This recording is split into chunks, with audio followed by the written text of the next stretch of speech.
வணக்கம் நண்பர்களே, இன்றைய இறை வார்த்தையை சேர்ந்து வாசிக்கலாம் வாங்க. யோவான் நற்செய்தி அதிகாரம் 1 இறை வார்த்தைகள் 1 முதல் 12 வரை. தொடக்கத்தில் வாக்கு இருந்தது, அவ்வாக்கு கடவுளோடு இருந்தது, அவ்வாக்கு கடவுளாயும் இருந்தது. வாக்கு என்னும் அவரே தொடக்கத்தில் கடவுளோடு இருந்தார். அனைத்தும் அவரால் உண்டாயின. உண்டானது எதுவும் அவரால் அன்றி உண்டாகவில்லை. அவரிடம் வாழ்வு இருந்தது, அவ்வாழ்வு மனிதருக்கு ஒளியாய் இருந்தது.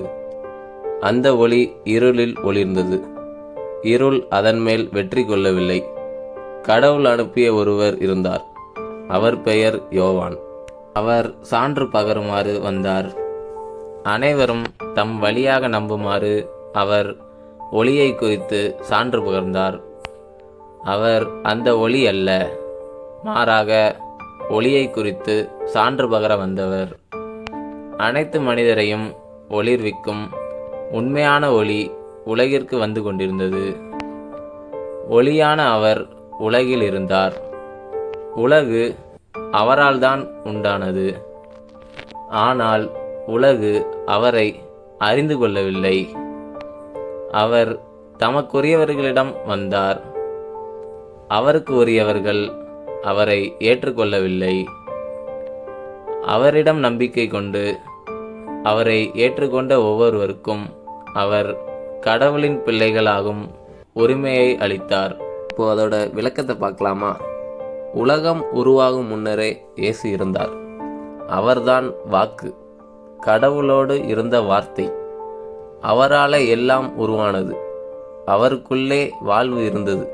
அந்த வாழ்வே மனிதர்களுக்கான ஒளியாக இருந்தது. இந்த உலகத்தில் இருள் இருந்தாலும் இயேசுவாகிய ஒளி அதை ஜெயிக்கும். இந்த உண்மையை சொல்ல யோவான் அனுப்பப்பட்டார். இப்பொழுதும் அந்த ஒளி நமக்குள் பிரகாசிக்கிறது. யோவான் ஒளியை பற்றி சொல்ல வந்தவர். அவர் ஒளி அல்ல, அவர் ஒளியான இயேசுவை பற்றி சான்று பகர வந்தார்.